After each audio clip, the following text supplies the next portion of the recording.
दिल्ली तरुण का मामला अब तूल पकड़ता हुआ दिखाई दे रहा है। अब इन मामलों को लेकर के एक जो परिवार का जो पक्ष है, यानी कि तरुण के परिवार का जो पक्ष है, वो लगातार ये कहते हुए दिखाई दे रहे हैं जो ये तमाम मामला सुप्रीम कोर्ट जाना चाहिए और सुप्रीम कोर्ट की अध्यक्षता में सुप्रीम कोर्ट के निगरानी में छानबीन होना चाहिए। तो वहीं दूसरी तरफ हम आपको बता दें, जो ये मामला सुप्रीम कोर्ट जाते ही सुप्रीम कोर्ट में खारिज हो जाता है। खारिज इस वजह से हो जाता है, लगातार सुप्रीम कोर्ट ने इस पर गंभीर टिप्पणी करते हुए उन्होंने कहा है जो तमाम याचिका में आप लिख करके लाए हैं, ये प्रशासनिक और अगर प्रशासन के तौर पर अगर ये नहीं सुलझता है तो दिल्ली हाई कोर्ट आप जाइए, सीधा सुप्रीम कोर्ट आने की कोई आवश्यकता नहीं है। और ये कहते हुए उन्होंने खारिज कर दिया। तो वहीं दूसरी तरफ उनका जो परिवार है, कहीं ना कहीं दिल्ली की जो पुलिस प्रशासन है उस पर उस स्तर पर जो है कहीं ना कहीं विश्वास करती हुई नहीं दिखाई दे रही है। वहीं हम आपको बता दें, उनका परिवार लगातार सीबीआई जैसे जो है संगठन से जांच करवाने की मांग करते हुए दिखाई दे रहे हैं। लेकिन वहीं हम आपको यह भी बता दें कि इन तमाम मामलों को लेकर के हमने इसमें कार्रवाई के तौर पर हमने देखा किस तरीके से एमसीडी का कार्रवाई होते हुए जो कहीं ना कहीं जिस पर आरोप लग रहा है, जो दूसरा पक्ष पर उसके घर पर बुलडोजर चला, तो वहीं दूसरी तरफ जहां उनके ही पक्ष में कहीं ना कहीं लगभग जो है 7 से 8 लोगों की गिरफ्तारी हुई, जिसमें कहा यह जा रहा है कि दो गिरफ्तारी नाबालिग की भी हुई है। और ये तमाम चीजें जो है दिल्ली पुलिस ने साफ कर दिया है। लेकिन वहीं दूसरी तरफ हम आपको बता दें, अब इन तमाम मामलों को लेकर के कहीं ना कहीं गंभीरता इस वजह से भी बढ़ती हुई नजर आ रही है। जो उत्तम नगर में जो माहौल था, यानी कि जो 4 से 5 मार्च से पहले का जो माहौल था, होली से पहले का जो माहौल था, वो अब वहां का माहौल बिल्कुल भी नहीं है। अब वहां का माहौल बिल्कुल तनावपूर्ण होता हुआ दिखाई दे रहा है। काफी मकसद से जो कहीं ना कहीं लोग वहां से गुजर रहे हैं, डर का माहौल है। और लगातार पुलिस प्रशासन ये कहते हुए दिखाई दे रहे हैं, आपको डरने की जरूरत नहीं है, आपको किसी भी तरह से किसी के डर में या किसी चीज को लेकर के डरना नहीं चाहिए, क्योंकि हमने पूरी तरह से माहौल शांत कर लिया है। लेकिन सच्चाई क्या है, हकीकत क्या है, वो जनता से छुपा हुआ नहीं है। अगर आप अभी भी उत्तम नगर के तरफ जाते हैं तो कहीं ना कहीं एक मन में एक डर सा बैठा हुआ रहता है। लेकिन वहीं मैं आपको बता दूं, इन मामलों को लेकर के देश की जनता और दिल्ली की जनता हालांकि कुछ और ही कहते हुए दिखाई दे रही है।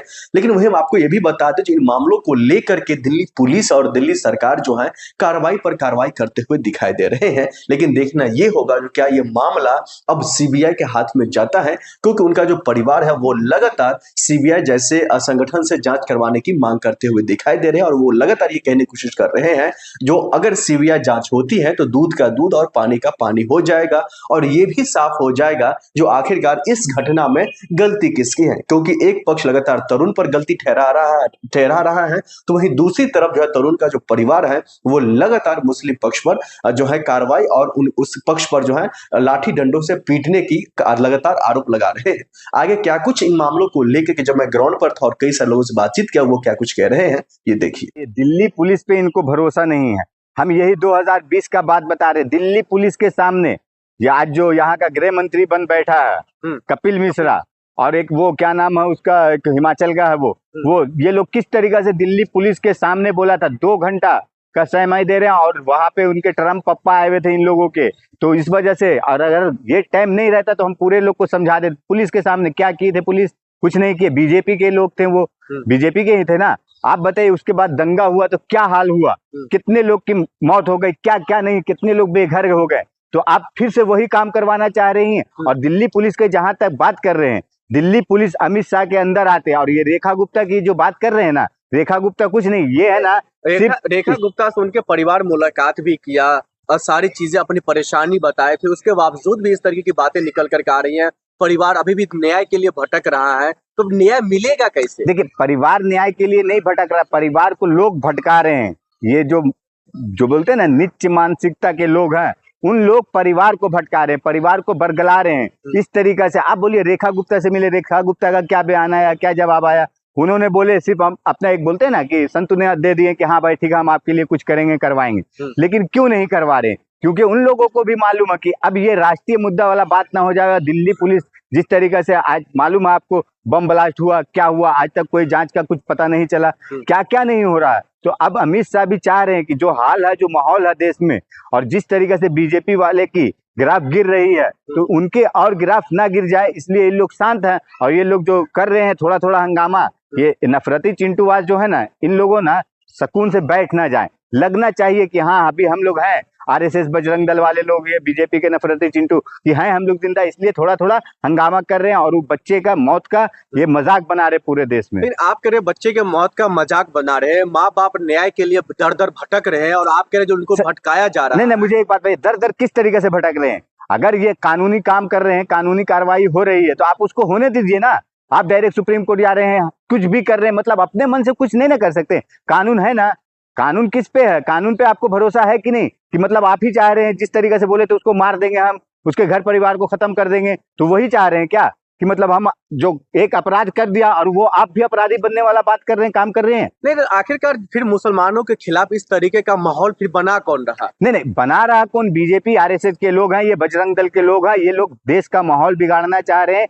और इसमें एक चीज और आपको हम बताना चाहते हैं कि आज ये जो मैटर हो रहा है, इस तरीके से दिल्ली पुलिस की कार्रवाई में ढीलपन हो रहा, क्यों हो रहा? क्योंकि मोदी जी ने जो ट्रम्प के आगे सिलेंडर हुए हैं, कंप्रोमाइज हुए हैं, और ये आपने देख रहे हैं देश में किस तरीके से माहौल गैस सिलेंडर का और डीजल पेट्रोल का महंगाई हो रहा है।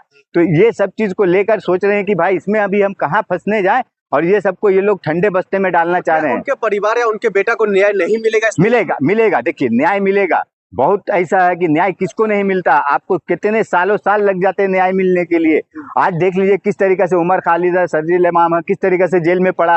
आप देखिए अभी इसी सोनम वांगचुक जी को किस तरीके से उठा के जेल में डाल दिया गया था। ठीक है भाई, उनके ऊपर का एनएसए का धारा हटाया गया, सब कुछ किया गया और उनको रिहा किया गया है। आज बताइए क्यों नहीं? तो उनको कानून पे भरोसा रखिए, विश्वास रखिए, तब तो।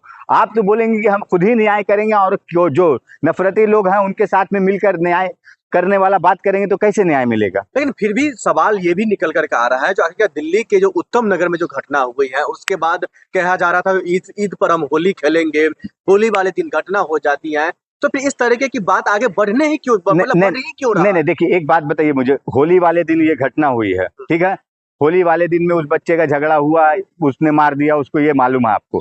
लेकिन उससे पहले ये लोग का झगड़ा हुआ था कई बार।